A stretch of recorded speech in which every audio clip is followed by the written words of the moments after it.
The incorrect installation of a single set screw led to the loss of propulsion control on the Canadian flagged 736 foot long Atlantic Huron, caused the ship to strike a pier at 6.8 knots. The National Transportation Safety Board said the marine accident occurred on July 5, 2020, with contact between the self-unloading bulk carrier and a pier associated with the Sioux Locks in Sault Ste. Marie, Michigan, resulting in $2.2 million in damage. There were no injuries.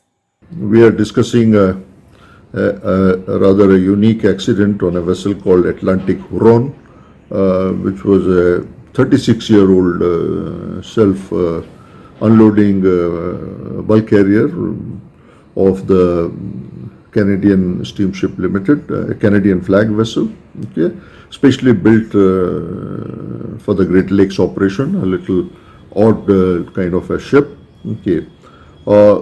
It was equipped with the Sulzer RLB engine, non-reversible, fitted with the controllable pitch propeller. And the incident happened on the 5th of July 2020, that is last year. And the accident has been investigated by the National Transport Safety Board of the United States. What happened was the vessel was approaching one of the locks of the Great Lakes. It was the master and the second mate both had the pilot's certificates, and the speed was only 3 point something, and to give braking effect, the master ordered full astern, but unfortunately the CPP got locked into the ahead position and the speed increased. And although the anchors were dropped and the thrusters were used, the vessel hit the south wall of the pier, having an extensive damage to the vessel as well as to the pier, resulting in almost an expenditure of $2.2 million. Okay. The report of the NTSB is out, and I'm not really going to comment on that particular report, which obviously talks about the failure of the systems. Okay. The few things which were there in that particular system, in the safety management system, which I found interesting. One was that the chief engineer should be available, not necessarily available in the ECR or in the engine room. Okay. There was a main engine emergency stop switch on the bridge, which unfortunately was not used. Okay. The reaction time was rather fast because the problem was noticed at 0245 and the contact with the pier made between 0250. Within this period, the chief engineer, who was not really in the ECR, rushed to the engine room and tried to do whatever it could be, and finally the accident happened. Okay. The messages or the things to take home from this is that any vessel which is fitted with the CPP obviously must have some kind of a mechanism or some kind of a system to be addressed should the pitch be locked into a certain direction. Okay. Another important point was that this vessel, 36 years old, class with Lloyd's, was in fairly good condition, obviously because it operates in almost the freshwater condition, and therefore it was in a good condition. The vessel had a controllable pitch propeller. So let us first understand how this CPP operates. This controllable pitch propeller is made up of a bus with separate blades which are mounted on it. An internal mechanism enables the blades to be moved simultaneously through the arc to change the pitch angle and therefore the pitch. The cylinder movement is transferred by a crank ring to the propeller blades. Now the improperly installed small screw which is in question, that controls the pitch of the propeller, in the CPP system.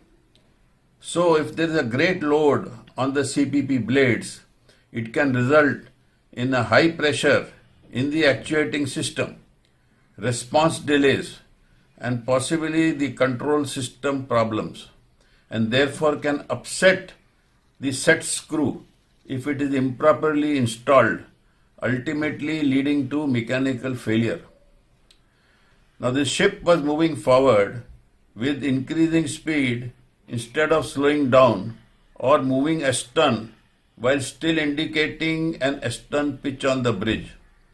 That means the CPP was not responding correctly and the vessel was approaching the lock gate with the partially stuck ahead pitch. So there was a delay between the onset propulsion problem and the order to stop the engine by the master of the vessel. So there are issues to consider after this accident. Firstly, the loss of propulsion control in a critical phase of operation demands that the crew members act quickly to mitigate potential problems. And due to their unique blade control vessels with CPP propellers, they should have specific procedures for loss of engine and loss of pitch control. Checklists which are there should be addressed in the safety management system, enabling the system to be checked before the vessel's arrival and the vessel's departure. And a statement which is there should be prepared and posted on the company's website. Finally, I feel the company must make changes also in the planned maintenance system and send special instructions to the vessels in the fleet. This is regarding the accident which took place on board the Canadian flagged 736 foot long self-unloading bulk carrier Atlantic Huron. And there was an elision with the dockside, and this caused severe damage of the order of $2.2 million. Fortunately, there were no injuries.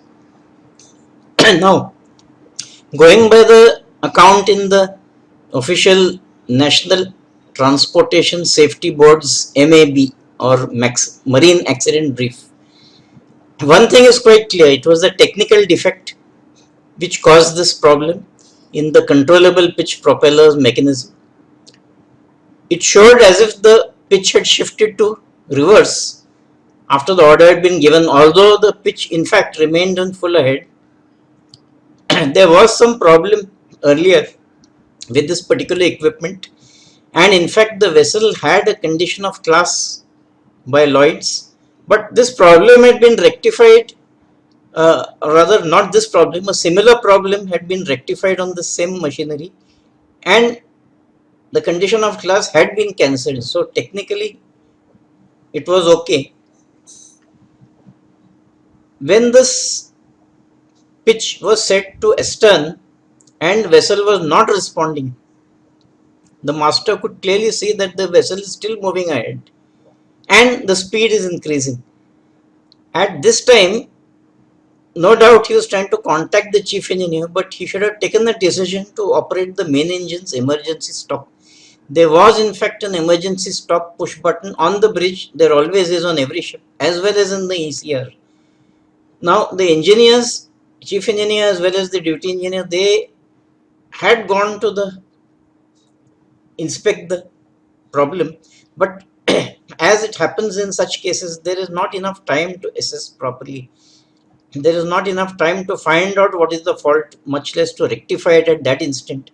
So emergency action is more important.